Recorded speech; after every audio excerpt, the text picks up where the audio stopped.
लेकिन कुछ सवाल ऐसे हैं जिन पर उत्तर दिए जा सकते हैं, इसलिए मैं आपसे के सामने प्रश्न आपका रखूंगा।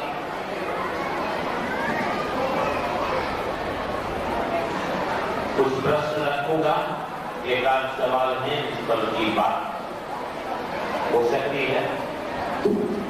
उसके बाद पुनः मैं निवेदन करूंगा कि साहब जो कहना चाहते हैं वही कहें और वही हम लोगों के लिए अमृत पानी होता है।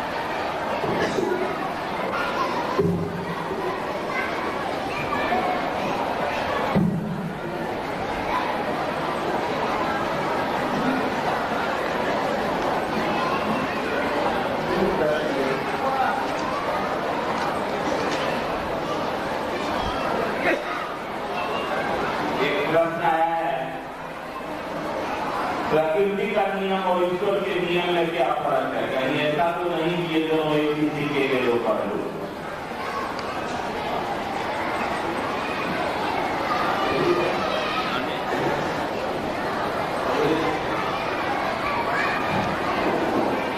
दूसरा सवाल है शिव ध्यान कैसे करते हैं? तीसरा सवाल है मुक्त अवस्था क्या है, कैसे प्राप्त किया जा सकता है? मुक्त भाव समाधि और ज्ञान समाधि में श्रेष्ठ क्या है? और चौथा सवाल है राग द्वेष से कैसे मुक्त हो सकते हैं?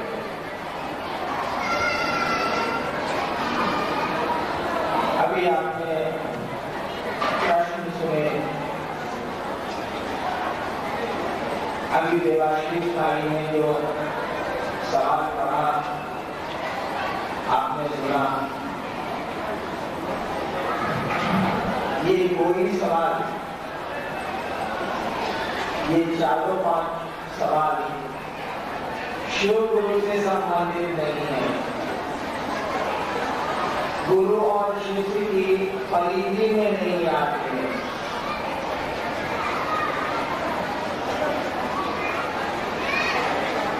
फिर भी उत्तर देता हूं। पहला सवाल था कि ईश्वर का नियम और प्रकृति का नियम क्या एक है?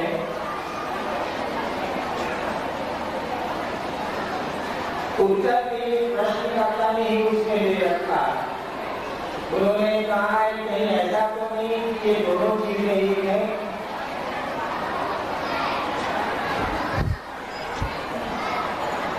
आप लोगों को शांत रहना चाहिए, चुप बैठना चाहिए, सुनना चाहिए। ये मेरा नहीं है, बाला नहीं है, यहाँ कहा नहीं कही जाएगी।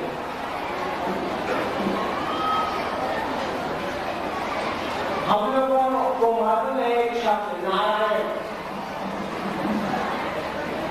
नारायण शब्द सुना है, आप लोगों ने सुना होगा। नारायण वो फिर सूर्य के हाथी और नारायण का आना और हाथी को गली को ग्रास से मुक्त कराना, इसे नारायण शब्द का अर्थ क्या? नारायण जो शब्द आप बोलते हैं, भारतवर्ष के बहुत से बुजुर्ग थे, वो अक्सर कहा करते थे शिव नारायण नारायण नारायण, शिव नारायण नारायण नारायण। आपको कहानी मालूम होगी कि शिव नारायण नारायण करके काशी विश्वनाथ का दरवाजा खोला गया था दिन के दोपहर में। वहां के पुजारियों ने दरवाजे बंद कर दिए थे। संत के आने पर किसी एक को किसी दूसरी जाति से बिलोंग करते थे और उन्होंने शिव नारायण नारायण नारायण कहना शुरू किया। और कहना है कि काशी विश्वनाथ का पट खुल गया महादेव के दर्शन के लिए, उस संत के लिए। नारायण शब्द का अर्थ क्या? नारायण शब्द दो शब्दों से बना है। एक शब्द है नार और एक शब्द है अयन। नार और अयन को जोड़ा गया है नारायण में। नार शब्द के तीन अर्थ होंगे। नार शब्द के 3 अर्थ होते हैं। नार माने स्त्री, चलन नार, नार माने स्त्री, नार माने भक्ति, इसी से हुआ है नारद। नारद शब्द का अर्थ होता है जो भक्ति देता है। नार माने भक्ति, इसी से हुआ है नारद। नार माने स्त्री, और नार शब्द का एक और अर्थ होता है प्रकृति, कायनात। जो नार का अयन करता है वही नारायण है। जो प्रकृति को अपने में समाविष्ट किए हुए हैं, प्रकृति जिसमें समाविष्ट है, जो प्रकृति को संचालित करता है वही नारायण है, वही ईश्वर है। प्रश्नकर्ता ने देखिए लिखा है, कहीं ऐसा तो नहीं कि दोनों एक ही चीज है? बिल्कुल एक ही चीज है।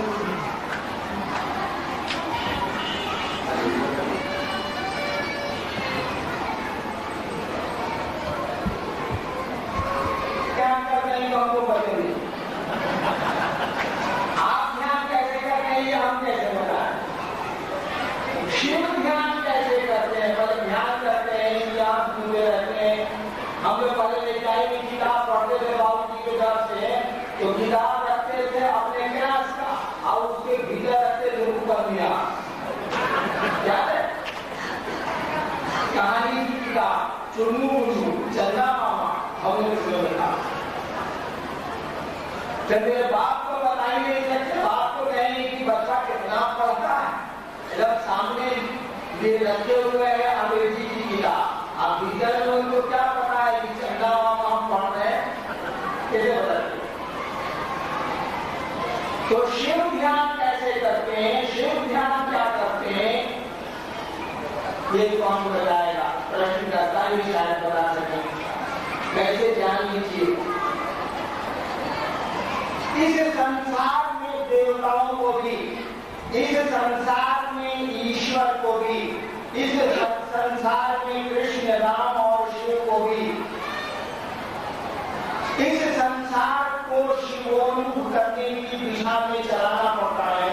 और वो आदमी के जैसा आचरण करते हैं जो आचरण आपको परमात्मा की ओर ले चले। शिव को ईश्वर कहा जाता है। भारतीय आध्यात्मिक धारा में जब आप उसका अध्ययन करेंगे तो पाएंगे कि हमारे यहाँ शिव के लिए ईश्वर शब्द का प्रयोग हुआ है। ईश्वर शब्द ही नहीं प्रयोग हुआ है, उपनिषदों में महेश्वर शब्द का प्रयोग हुआ है शिव के लिए, और ईश्वर के लिए शिव शब्द का प्रयोग हुआ। कभी मौका मिला तो हम आपसे बात कर सकेंगे। आपको बात करने देते नहीं, इतना शोर करते हैं। कभी मौका मिला तो आपको हम समझा सकेंगे या समझ सकेंगे कि ये महादेव क्या है, ये भगवती क्या है। उस शिव की जो कल्पना की गई है कि जो परम सत्ता है, जो शिव है, ईश्वर है, महेश्वर है, उसका ये महादेव रूप क्या है। और फिर आप देखते होंगे कि शिव के तस्वीरों की पूजा का प्रचलन हमारे यहाँ नहीं है। हमारे भारतवर्ष में जहां देखिएगा तो शिव के शिवलिंग की पूजा होती है, मूर्तियों की पूजा का प्रचलन बहुत हल्का है। बिल्कुल कहीं कहीं नहीं है। जहां जाइए बैद्यनाथ, जहां जाइए केदारनाथ, जहां जाइए अमरनाथ, विश्वनाथ, सब तरह शिवलिंग है, शिव की प्रतिमाएं नहीं है। ठीक उसी तरह से भगवती की भी कहीं प्रतिमाएं नहीं है। आप चले का क्या आपको एक पिंडी मिलेगी। आप चले जाइए शक्ति के उसमें जहाँ में 2-4 सी जगह मांगी वहाँ आपको पिंडी मिलेगी। आप चले जाइए गोपालगंज जो हमारे घर के बगल में है आगे, वहाँ चले जाइए, वहाँ आपको पिंडी मिलेगी। यानी शिव की और भगवती की, शक्ति की पूजा पिंडी के रूप में भारतवर्ष में होती है। तस्वीरों के रूप में पूजा का प्रचलन नया है और बहुत ज्यादा उसको कीर्तिमान नहीं बनाती है, उसकी व्याप्ति बहुत नहीं है।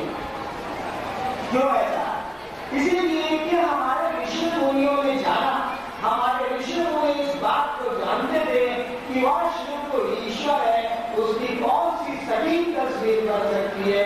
उस परमात्मा की तस्वीर कैसे हम बनाएं, चलो एक प्रतीक मान लेते हैं। हालांकि बातें बहुत वैज्ञानिक है, शिवलिंग भी बहुत वैज्ञानिक है, उसके जल भी लगता है, उसका भी उसकी भी बड़ी सुंदर लगता है, उसके प्रभाव भी बड़े अच्छे हैं। आप चढ़ाना चाहिएगा, आप जो पेपर में चढ़ाते हैं उसका भी बहुत वैज्ञानिक पहलू है, चंदन और हल्दी चढ़ाते हैं उसका भी पहलू है, लेकिन हम आप जानते ही नहीं उसका रस, इसीलिए दिक्कत होती है। सोचा गया कि उस शिव की बहुत सी तस्वीर बनाई जाए और इसीलिए उस शिव की पूजा प्रतीकों के रूप में होती है। ठीक उसी तरह से उस आदि शक्ति की, उस शिव की आदि इच्छा जो है, जिनकी इच्छा जिसका भक्ति कहते हैं, उनकी इच्छा से सृष्टि का कण कण सृष्टि हुआ है, उनकी कौन सी तस्वीर बनेगी? उनकी भी एक पिंडी बना दी गई। गांव देहात और शक्तिपीठों में आज भी पिंडी बनी हुई है, प्रतीक बना हुआ है। तस्वीरों की पूजा का प्रचलन तो नहीं के बराबर है। पुराने शिव मंदिरों में, पुराने भगवती के मंदिरों में सब जगह शिवलिंग है और फिर भगवती के मंदिर में पिंडी बनी हुई है। इसका यही कारण है। कहा गया कि शिव ध्यान में दिखते हैं, शिव योगासन में दिखते हैं, शिव पद्मासन में दिखते हैं। आंखें अद्भुत है या मुड़ी हुई है, ये कुछ नहीं, ये प्रतीकात्मक है कि आपको भी शांत होना चाहिए, आपको भी सोचना चाहिए, आपको भी अपनी समझ पैदा करनी चाहिए।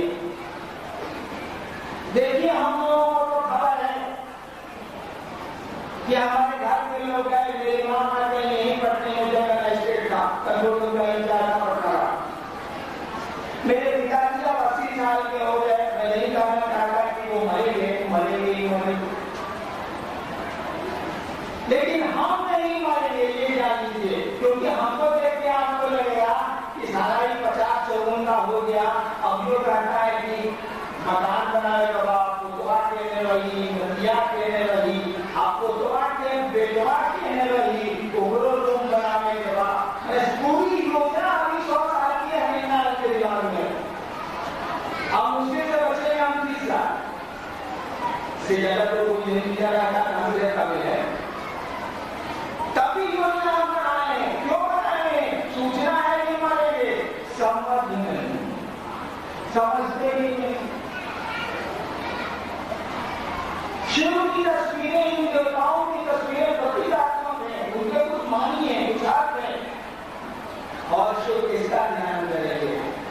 आप बताइए तो जो आप रचना करते हैं, जिस चीज को आप तैयार करते हैं, जिस चीज का सृजन आप करते हैं, जो चीजें आपके द्वारा प्रसूत होती है, पैदा होती है, भैया हमेशा तो उन्हीं की याद करते हैं।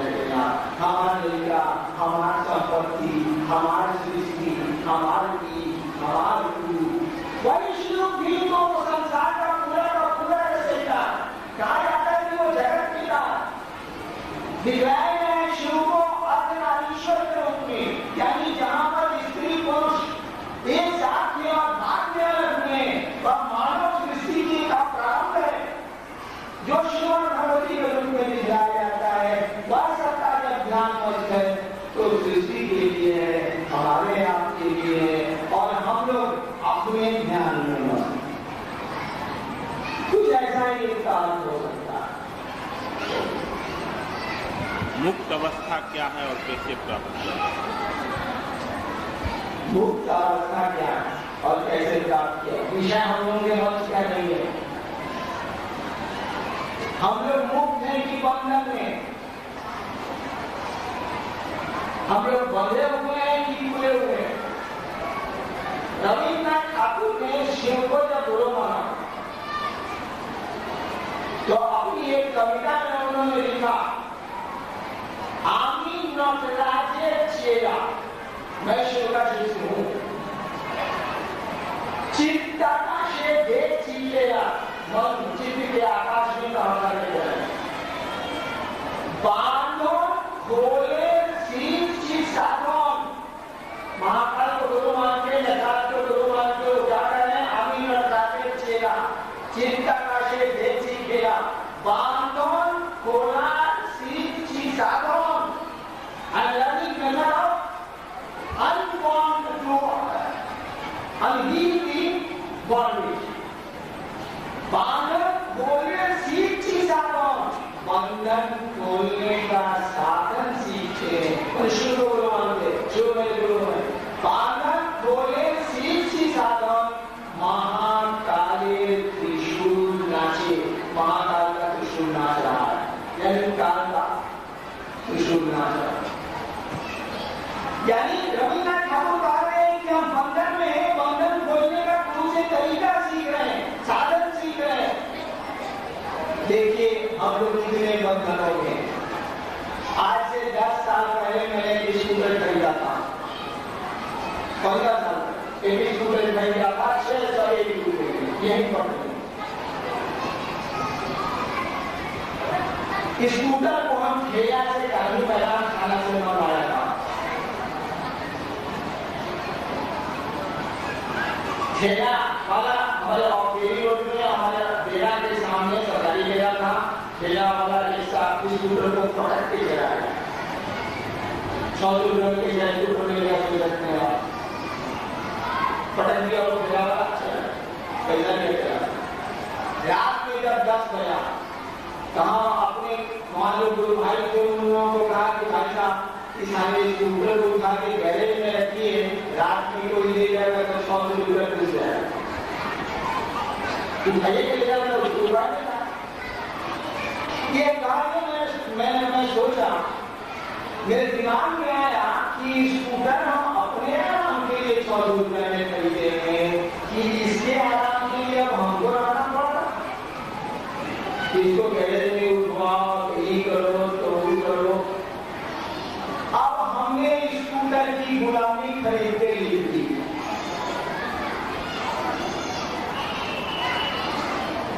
जिस चीज को आप पकड़िएगा वो चीज आपको दाम मिलेगी इसीलिए हमने कहा गुरु को पकड़िए कोई दाम नहीं आप पकड़ने का प्रयास कीजिए दूसरे प्रयास कीजिए वो दाम मिलेगी जिस चीज को आप पकड़िएगा अपना बुझिएगा बात आपको धरेगा मकान अपना बना लिया अपने आराम के लिए अब मकान के लिए आपको चिंता करना जो कुछ लीजिए मकान आपको आराम नहीं देगा मकान आराम करेगा आपके लिए सीधा को दिया चुना करना है बदला पैसे से दीवार पर नहीं दिया ये हो गया तो वो हो गया या फिर वो कब से किया पानी का खा के पीठ मार दिया अब मन हो जाएगा अभी चुना करवा पीठ मार दिया यानी आप आराम के लिए मकान आपने बनवाया अब मकान के आराम के लिए आप जिंदा रहिए कपड़ा अपने सुख के लिए आप खरीदना अगर जरा सा फट जाए तो मन हो जाएगा घोर यानी आप कपड़े के सुख के लिए हम आप जिंदा यानी हम लोग पैदा हुए हैं तब से 1 करोड़ चीजों के गुलाम हैं गुलाम द्वारा होता है क्या गुलामी में आराम है क्या अरे आप अलस हो जाते हैं आप विवश हो जाते हैं इसीलिए भारतीय हरि ने कहा